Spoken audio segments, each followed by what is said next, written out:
یہ انسان اس وہم میں پڑا ہوا ہے کہ ہم مال کی وجہ سے مریں گے نہیں، در حقیقت انسان کی موت مقرر ہے۔ حضرات اپنی اصلاح کریے، اعمال کا محاسبہ کریے، اور اللہ تعالیٰ نے ہم لوگوں کو جس طریقے سے پیدا فرمایا، جن چیزوں سے پیدا فرمایا، ہمیں اس بارے میں ہی غور کر لینا چاہیے۔ بہت چھوٹی سی ایک بات بتاتا ہوں، عربی زبان میں جب ہم لوگ منطق پڑھتے ہیں تو ایک بات آتی ہے، کلو شیء یرجع الی اصلہ۔ ایک فارمولہ ہے، ایک سینٹینس ہے، ایک سدھانت ہے، ایک تھیری ہے۔ اس تھیری میں یہ پڑھایا جاتا ہے، کلو شیء یرجع الی اصلہ، دنیا کی ہر چیز اپنی اصل کی طرف لوٹ جاتی ہے۔ دنیا میں کوئی بھی چیز آپ دیکھیں گے، سدا رہتا نہیں ہے ساز ہستی ایک بھی دھن پر، اور کھنڈر ہنسنے لگے بابل کے نمرودی تمدن پر، ہوا دریا میں بیڑا غرق فرعونی خداؤں کا، فسانہ رہ گیا ہندوستانی دیوتاؤں کا۔ کہنے کا مطلب یہ ہے کل شیء یرجع الی اصلہ، جتنی بھی چیزیں ہیں دنیا کے اندر وہ اپنی اصل کی طرف لوٹ جاتی ہیں۔ میں ایک مثال بتاتا ہوں، بات سمجھ میں آ جائے گی۔ جیسے یہ ہمارا پانی ہے، پانی کو ہم کتنی بھی کوشش کریں تو کاربن ڈائی آکسائڈ کے روپ میں اس کو ہم برف بنا سکتے ہیں، اور برف کے بعد پھر یہی پانی جو ہے اگر ہم رکھ دیں تو دھیرے دھیرے پگھلنے لگتا ہے، پھر پانی بن جاتا ہے۔ برف کو اگر ہم تھوڑا گرم کر دیں تو بھاپ بننے لگتا ہے، بھاپ بھی ایک پانی کی شکل ہوتی ہے۔ اسی طریقے سے سمندروں سے اٹھنے والا پانی آسمانوں میں جا کر بادلوں کے ذریعے ہماری زمین پہ برستا ہے، پھر وہ زمین پہ جاتا ہے، نالیوں میں بہتا ہوا پھر سمندر میں چلا جاتا ہے۔ آپ اسی طریقے سے ہری ہری چیزوں کو دنیا میں دیکھ رہے ہیں، یہ ساری چیزیں پیدا ہونے کے بعد ایک وقت آتا ہے کہ خشک پتے کی طرح ہو جاتی ہیں اور وہ بھی مٹی میں چلی جاتی ہیں۔ اسی طریقے سے جتنے کیڑے مکوڑے پیدا ہوتے ہیں اس کے بعد آپ دیکھیں گے کہ وہ ساری چیزیں جو ہیں ایک دن لوٹ کے اسی میں چلی جاتی ہیں۔ دنیا میں کوئی چیز بھی آپ ایسی نہیں دکھا سکتے ہو جو اپنی اصل کی طرف لوٹ کے نہ جاتی ہے۔ دنیا میں جو بھی کچھ ہے، جاندار ہو غیر جاندار ہو، وہ لوٹ کے اپنی اصل پہ ضرور جاتا ہے۔ جیسے میں ایک اور نیم بتا دوں، جیسے ہمارا یہ جو انگلش میں پڑھایا جاتا ہے، ایک نیم ہوتا ہے جسے کہتے ہیں کہ اگر ہم اسپرنگ کو اگر کھینچ دیں گے کتنا بھی، اس کے بعد جو ہے وہ بل کے ذریعے پھر وہیں پہ چلا جائے گا۔ کوئی چیز اپنی اصلی حالت پہ رہ نہیں سکتی جب تک وہ اوریجنل حالت پہ نہ چلی جائے۔ یہ نیم ہے قدرت کا، یہ نظام فطرت ہے۔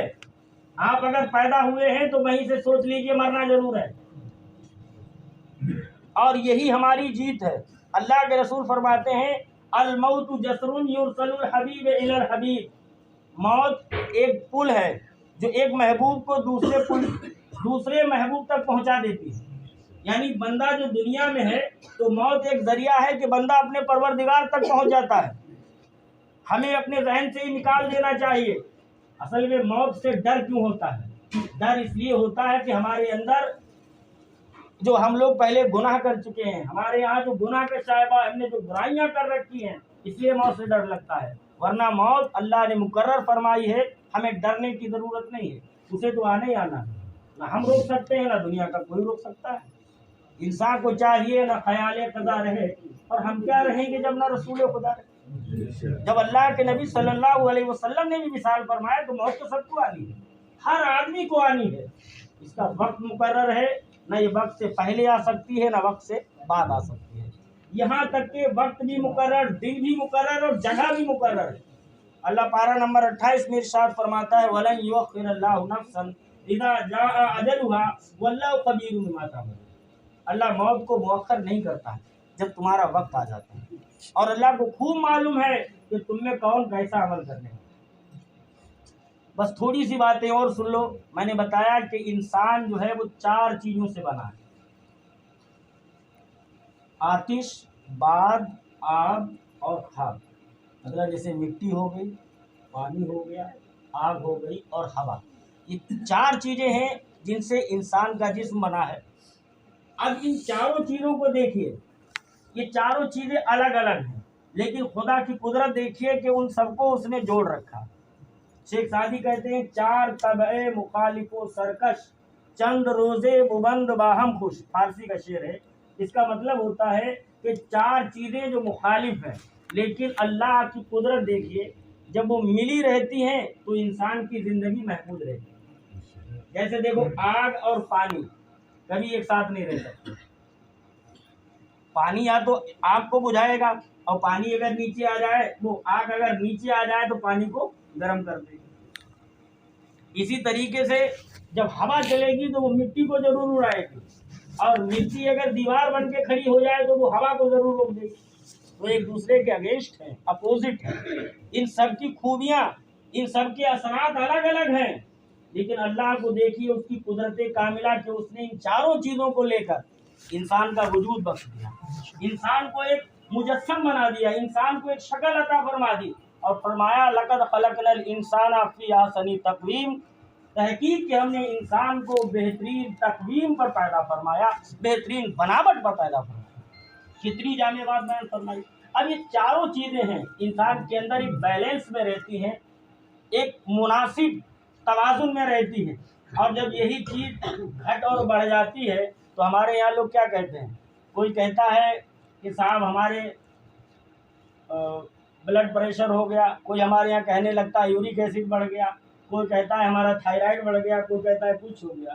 یہ ڈس بیلنس ہونے کا مطلب یہی ہے کہ انسان کے اندر وہ چیزیں کم ہونے لگیں یا بڑھنے لگیں. یہی جب ڈس بیلنس ہوتی ہیں انسان کی موت کا یہی سبب بنتی ہے. تو اللہ تبارک تعالیٰ نے موت بھی پیدا فرمائی، زندگی بھی پیدا فرمائی اور موت کا سبب بھی پیدا فرمایا. اور جب اسے شفا دینا ہوا تو اس کے لیے شفا کا سبب بھی پیدا فرمایا. اور جب شفا نہ دینا مقصد ہوا تو وہی دوا جو کل تک شفا دیتی تھی آج ہمارے لیے زہر قاتل ہو گئی. تو یہ کیا ہے، سب اللہ کے اختیار میں ہے. کس کو کتنے دن رکھنا ہے، کتنے دن زندہ رہنا ہے، کب تک رہنا ہے، یہ سب اللہ کے اختیار میں ہے. تو شیخ سعدی کہتے ہیں چار طبع مخالف و سرکش، چند روزے ببند باہم خوش. چار چیزیں جو باہم مخالف ایک دوسرے کی اپوزٹ ہیں، مل کے رہتی ہیں تو انسان بنتا ہے. گر یکے زین چہار شد غالب. اور اگر ان چار میں سے کچھ بھی آگے پیچھے ہو جاتا ہے جسے ہم کہتے ہیں ڈس بیلنس ہونا، اگر ان چار میں سے کچھ آگے پیچھے ہو جاتی ہیں جان شیریں برائد از قالب، تو کہتے ہیں پھر گلے سے جان نکل کے باہر آ جاتی ہے. مطلب یہ ہے کہ انسان مر جاتا ہے.